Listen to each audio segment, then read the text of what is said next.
the names have been changed to protect the innocent. Fatima Cigarettes, best of all long cigarettes, brings you Dragnet.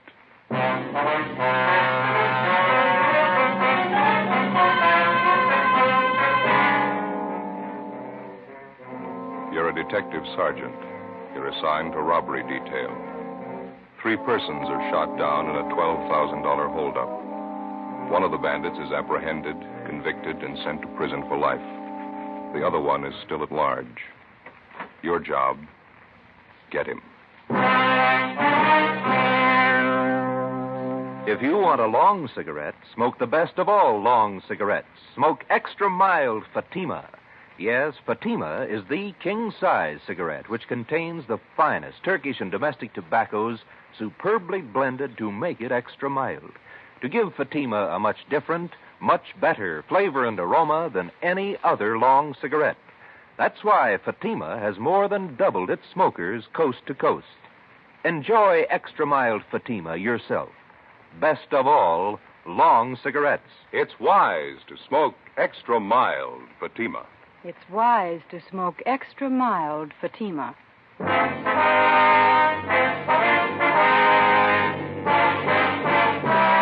Dragnet, the documented drama of an actual crime.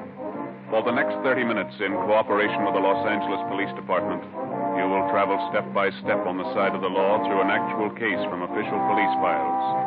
From beginning to end, from crime to punishment, Dragnet is the story of your police force in action. It was Tuesday, June 6th. It was cloudy in Los Angeles. We were working the day watch out of robbery detail. My partner's Ben Romero. The boss is Captain Ed Walker. My name's Friday. I was on the way back from communications, and it was 11:35 a.m. when I got to room 27A, robbery division. Joe, how are you? Oh, hi, Dave. Message in the book for you. Came in a couple of minutes ago. Oh, thank you. Woman's voice. Wanted you to call as soon as you got in. Yeah, thank you, Dave. I'll get it now.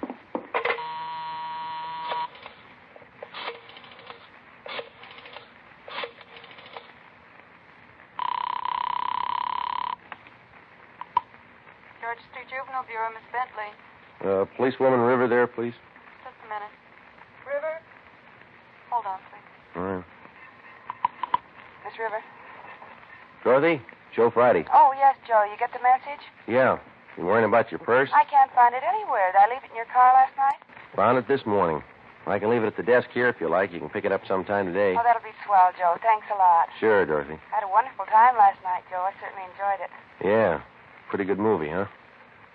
Say, Dorothy? Yeah. Mother and I were talking this morning at breakfast. Mm-hmm. Like to come over to the house sometime for dinner? Ma'd like to meet you. Oh, well, sure. That'd be fine. I'd like to meet your mother. How about a week from this coming Monday? That's my day off. Is that okay? All right. A week from this Monday. The weather's good. Well, maybe we can have a barbecue out in the back. Oh, it sounds wonderful. Okay. See you later, then. All right, Joe. Bye. Bye. Joe? Hi. How'd it work out, Ben? It didn't. Another false alarm. Sure is a scorcher up today.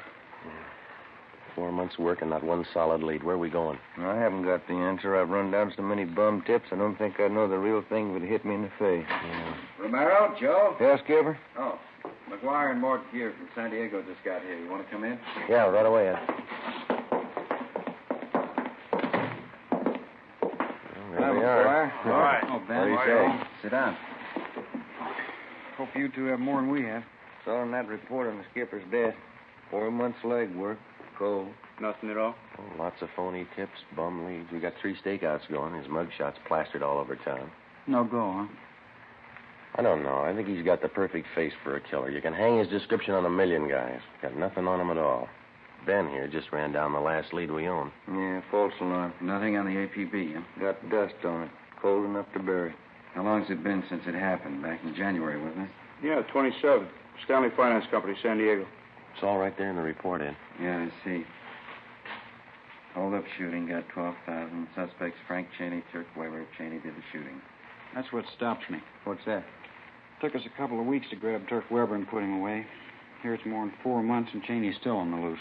Doesn't add. He can't be that smart. Well, he's free. I can't think of a better testimonial. What about the other angles Friday, besides those 3 stakeouts? We covered the town for Cheney. He had 4 months of it. Hotels, rooming houses, motor courts, bars, restaurants, the works.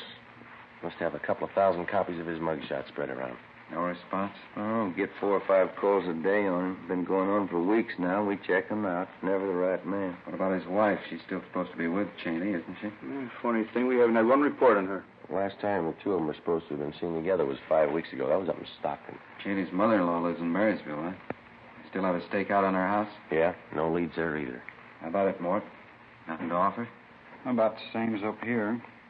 There is something we'd like to check on, though. Yeah? One of McGuire's informants was paroled 2 weeks ago. He served time with Cheney at Folsom. You have anything to say? Yeah. It's his idea Frank Cheney was the most hated man at Folsom. Most of the cons had given their right arm to cool him off. What made him so popular? Pretty much of a heel. Ran to the warden's office 3 times a week regular. Informed on the other cons every chance he got. You figure some of them might want to even the score. If they know anything, I'm pretty sure they'll talk. Worth a try, and their leads can't be any colder than what we got anyway. You gonna need any help, Mort? No, McGuire and I can handle the questioning. We'll go up to Folsom tomorrow. Okay. I don't think there's any argument. This thing needs a quick answer. Joe, you and Ben will have to push a lot harder and a lot faster. Cheney's robbed and killed before. Give him the chance, he'll do it again. We've run down all the possible angles, Ed. We've checked every lead we could dig up. There's one you missed. Yeah? The right one. Find it.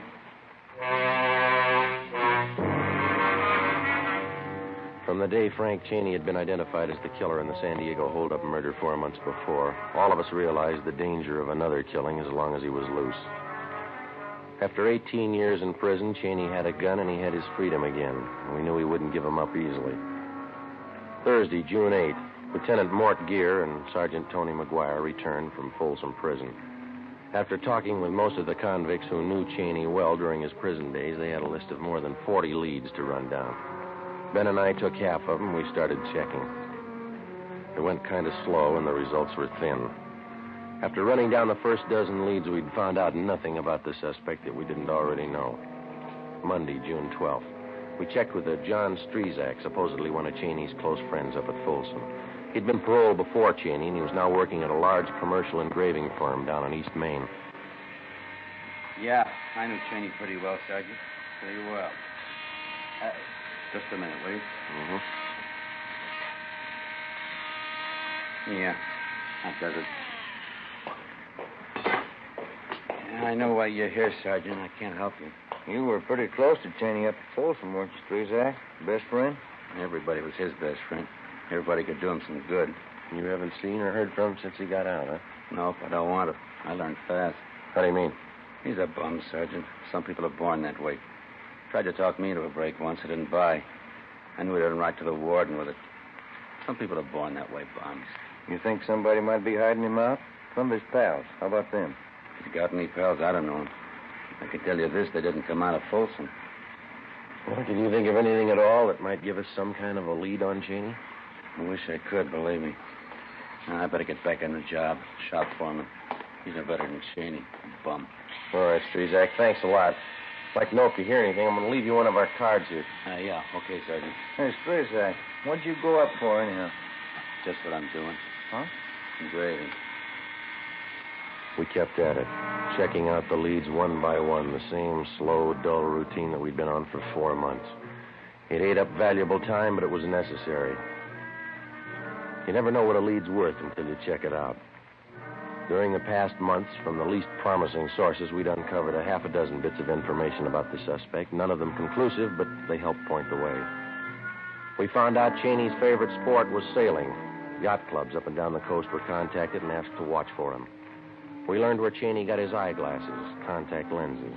We went to the optician, got the prescription for them, and had copies of it distributed to all optical firms in the area. They got a request for lenses which matched those in Cheney's eyeglasses or contact lenses. They were to notify us. From a former college friend, we found out that the suspect was once treated for tuberculosis, and because of this, he drank only goat's milk. All the retailers in the area who sold goat's milk were contacted and alerted. We set up a system to check regularly all the mail received by relatives of both Cheney and his wife. Thursday, June 15th. Hi. San Diego called while you were out. What gear? They come up with anything? Fair. One lead told him Cheney learned the printing trade while he was up at Folsom. Knew the business well enough to work at it. San Diego checking that out? They alerted the Printers Union. We'll do the same up here. Mhm. Picture and story on Cheney will be in the Union newspaper next week. Yeah. Well, we dug up another bit on Cheney. We got it this morning. What's that? Instead of ordinary eyeglasses, Cheney's been known to wear contact lenses. You know, glass fits right over your eye. Uh-huh. Good chance he might be wearing them now. Kind of helped change his appearance. We got the prescription for the lenses from Cheney's eye doctor. Got the information to all the optical firms in town. Good. Friday, man out here to see you. Oh, okay. Thank you, Dave. All right, that's all. Better contact San Diego. Keep him posted. Right, Skipper? This gentleman here, Joe. This is Sergeant White. Yes, sir. How are you, Sergeant? You remember me, Vince Bertoli? You were in my place last month, the White House Grill. Place down on Alameda? Yeah, that's right. A block from Union Station. Both of you came in. Yeah. You had coffee and an omelet?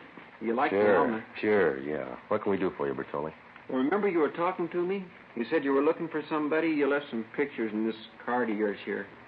Yeah, that's right. Well, I lost the pictures. I don't know where I lost them, but I kept your card. That's why I came to see you. What? Well, as I say, I lost the pictures, but I still have an idea what they look like. Have you seen either one of those people, the man or the woman? Well, that's why I came to check with you.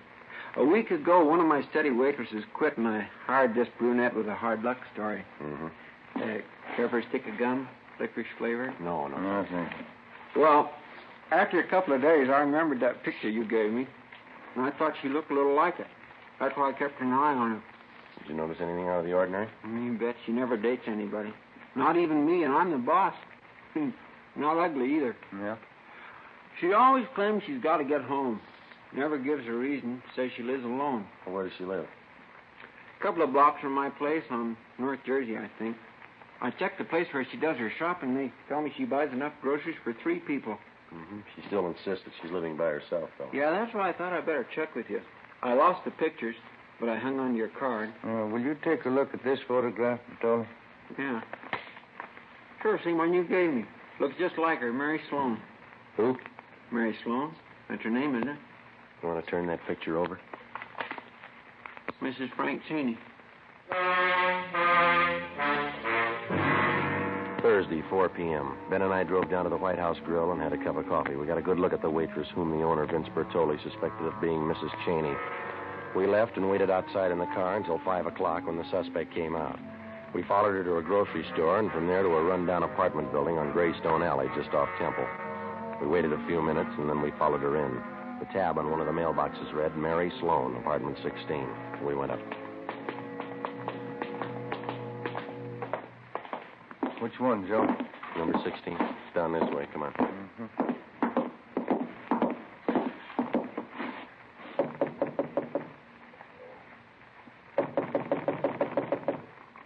I guess we better try the door. Who's there? Who is it? Police officers, open up. What do you want? Open the door. Just a minute. Anybody else in here? My brother. He's sick, sleeping in the next room. He can't be disturbed. Come on, Ben.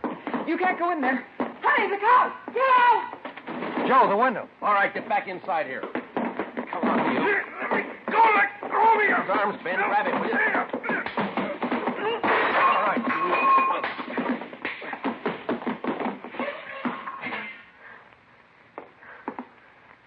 Are you all right? Yeah. Thought he broke my bridge work. Yeah, you got clipped for nothing. Hmm? Not Cheney.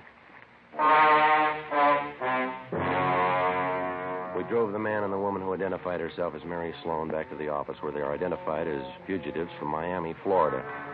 The man was wanted on charges of first-degree burglary. The woman was the accomplice. We turned the case over to Bunko Fugitive Detail. A little after 11 o'clock Friday morning, Ben got a tip that Cheney had been seen the night before at a small bar down near Fullerton. That's a Los Angeles suburb. He was supposed to be living in the area. We spent Friday, Saturday, and Sunday tracking it down. It went nowhere. On Monday, for the first time in 3.5 weeks, we had some time off. Half a day. I picked up policewoman Dorothy River and drove her out to the house for lunch. We had a barbecue out in the backyard. Certainly a wonderful place you have here, Mrs. Friday. Beautiful garden. Oh, thank you. It's a lot of work keeping it up. Roses didn't do well at all this year. Aphis, you know. Not so much spare ribs, Dorothy. The fire's just right now. Oh, no, thanks, Joe. I've had plenty. Care for another cup of coffee, Dorothy? All right, thank you. I'm glad you could come today, Dorothy. Joseph's been talking so much about you. Oh? You surprised me a little when I met you. How's that? How about some more ribs, Ma? Oh, no, thank you, Joseph. I don't think you look at all like a policewoman. Most of them are rough-looking, aren't they? Oh, no, I don't think so. They look like most women. Nothing much out of the ordinary about them. Oh? Well, those times have certainly changed. We didn't have police women when I was a girl. Probably could have used them. Well, I don't know. I don't think we had so much crime then. Times were much different. You seem so young for such work, Dorothy. Policewoman. I'm 25, Mrs. Friday. Been with the department almost 2 years. Oh, yes, you're a young girl. Joseph's 31, you know. Yes, I know. Hey, Ma, how about letting me gather you the dishes up? Oh, no, that's all right, Joseph. You just sit there. Have your coffee. I'm used to this. Have to get used to housework when you're married. I'll bring out pie. A wonderful dinner, Joe. Your mother's very sweet. Yeah, real subtle, isn't she? Oh, motherly instinct. Somebody has to look after you. That's the phone, Dorothy. I better grab it. I'll be right back. Okay.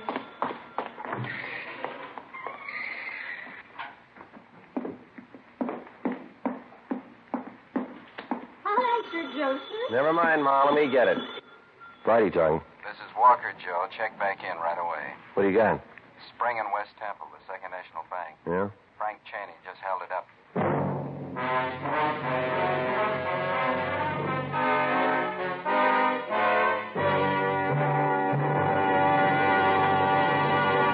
You are listening to Dragnet, the case history of a police investigation presented in the public interest by Fatima Cigarettes. If you smoke a long cigarette, it will be in your interest to listen to a typical case history of a Fatima smoker. It's the case of registered nurse Shirley Gelman of Los Angeles, California. You'll see her picture in leading magazines this week.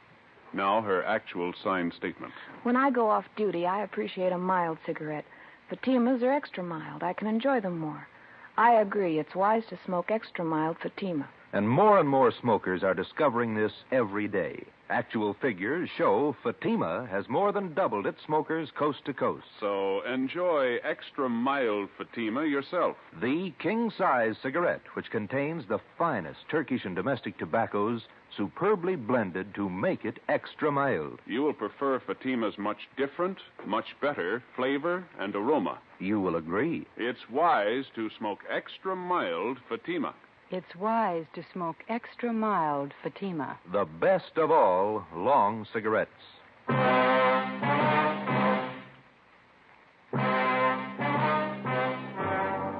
Monday, June 19th, 3 p.m. I went back to the office, picked up Ben and Captain Walker, and the three of us drove to the scene of the robbery at the corner of Spring and West Temple, the Second National Bank. Ricketts and Thaxter from robbery detail were already there questioning witnesses. We talked to the bank's vice president in charge at the time of the holdup, a Mr. Bronson.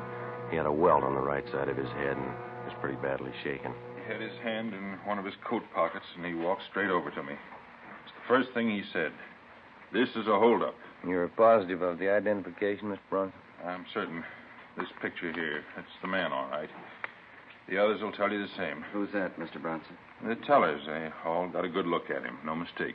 Well, what happened after Cheney approached you? He was very calm, very quiet. Uh-huh. He said, do exactly what I tell you. Call for help, and I'll kill you. He was calm all the way through it, just like it was an ordinary business with him. Did he have you get the money for him? No, he ordered me from back of the front counter there, and we went from cage to cage. Each time he had me say the same thing to the teller. This is a holdup. Give me all the currency you have. Don't call for help. How many tellers did he have you collect from? 5. Mm-hmm. This line along here, windows 1 to 5. Oh, my knees were shaking so hard I could barely walk. I kept wondering if one of the tellers might try to sound the alarm. Yes, sir. What happened after he got the money? He had me walk in front of him, down there to the side exit. Mm-hmm. That's when he hit me, I guess. Side of my head. You can see here where they bandaged it. Uh-huh. Yes, sir. How much money did he get, do you know? No, not quite sure. More than 4,000. I can't help but think how lucky I am. That man's a killer, I'm certain of it. Are you sure that we can't fix you up with a ride home? No, I'll be all right, thank you. My wife's on the way down now. Can I see you fellas a minute? Yeah, thanks, sir. Excuse us, will you, Bronson? Yes, certainly. Rounded up all the dope on the getaway car Cheney used. Yeah? At 2 this afternoon, he went to a used car lot up in Figueroa, about 8 blocks from here. Asked to be shown a late model Ford. Yeah, go ahead. Salesman took him for a demonstration ride. When he pulled up for an arterial, Cheney jabbed a gun at him and told him to get out. Salesman got out. Cheney drove off. And 15 minutes later, he walked in here and pulled the robbery. That's it. The bank tellers tabbed the same Ford as the getaway car. Broadcasted all points on the car. Nothing yet. What time you got, Romero? 10 minutes to 4. What time did the alert go out, Thaxter? 2:45. Everything covered? Yeah, Union Station, both airports, and bus depots are all alerted. Roadblocks set up on the highways. Since 2:45. Just about. And Cheney's somewhere in the city. Find him.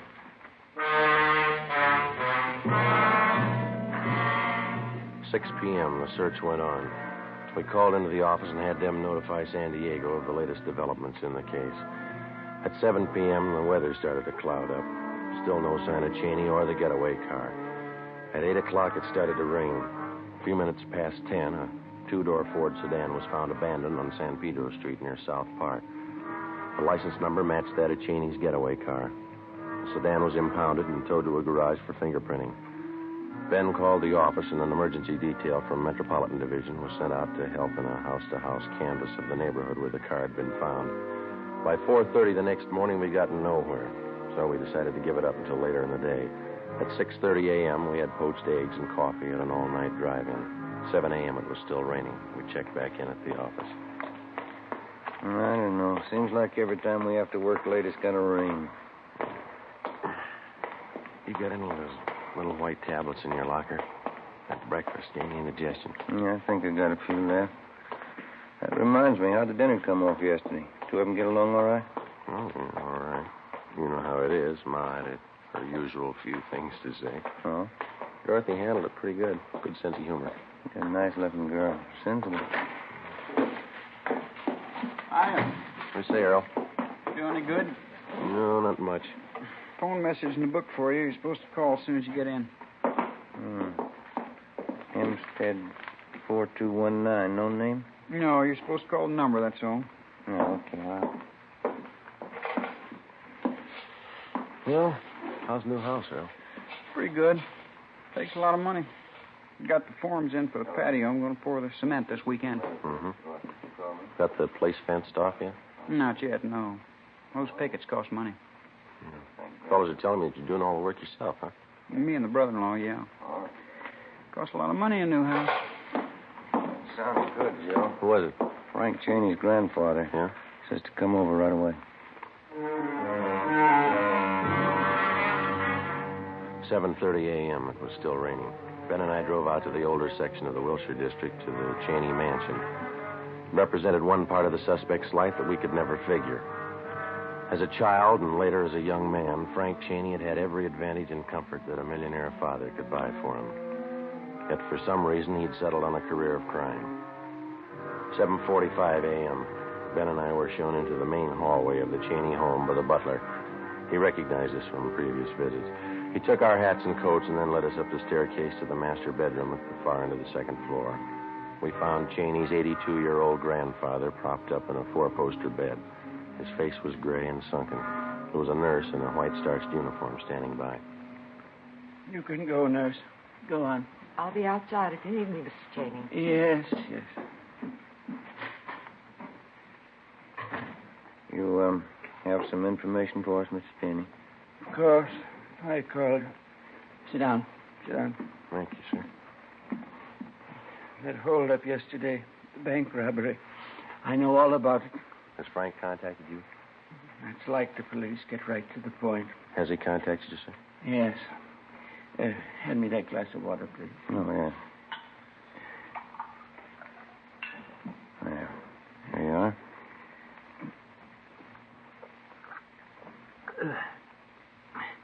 Thank you.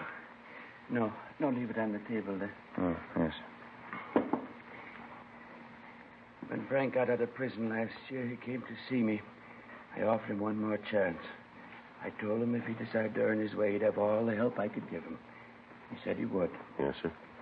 I was a fool like everyone else. I believed him. Any idea where Frank is now? I gave him everything it was possible to give him. He wrecked the family, his father's life, my life. Everything he touched, he ruined. You know where he is now, sir? He telephoned me day before yesterday. He was going away, Central America. Why didn't you notify us? He was going away. I thought it'd be better. We've had enough notoriety, newspaper stories. How is he going to get to South America, sir? Swedish ship. He's going to work his way. He called from San Pedro. He's staying in some hotel there.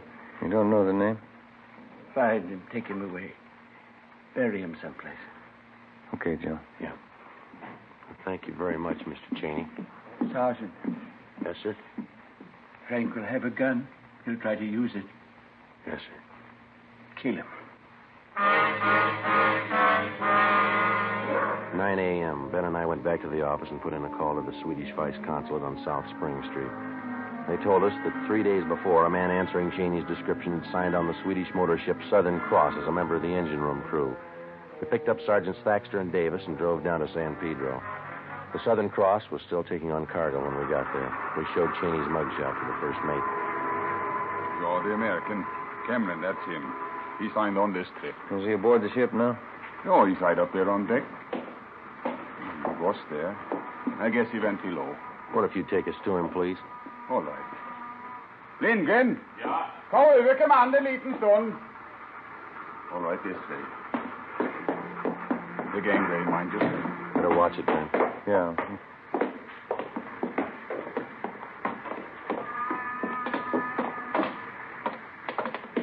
Go forward. Through here. Mm-hmm. Maybe you better stay behind here, sir. We'll take him. What's that? Might be a little trouble here. Do you want to stay behind us? All right. He must be in the engine room. Straight ahead, then turn to your left. Down the companion bay. Right, thank you. Oh, come on, now watch your step here. Yeah.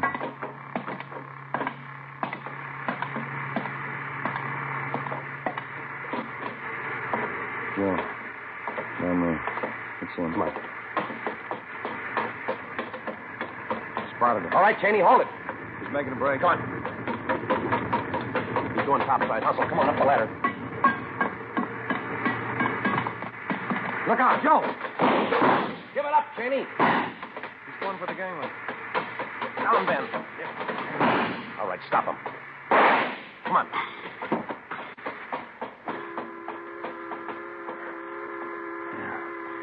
Through the shoulder. Yeah. Bumped his head when he fell. Better get the cuffs on him. Yeah. Where'd everybody disappear to? I guess you didn't notice when we came aboard. Huh? Look topside. See? Red flag. Oh, yeah. Taking on fuel, huh? There's some of the cargo right over there. Oh. High explosives. The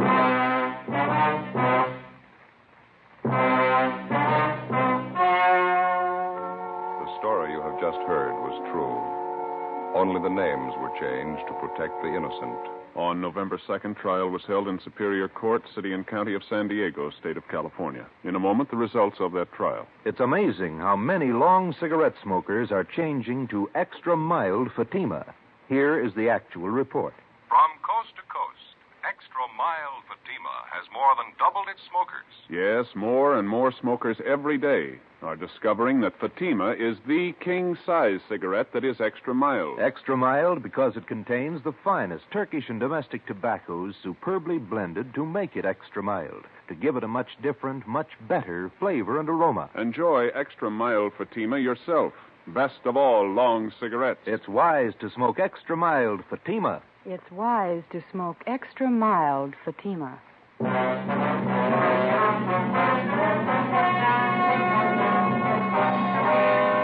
Frank Bertram Cheney was tried and convicted of murder in the first degree. He is now awaiting execution in the lethal gas chamber at the State Penitentiary, San Quentin, California. Fatima Cigarettes, the best of all long cigarettes, has brought you Dragnet from Los Angeles. This is NBC, the national broadcasting company.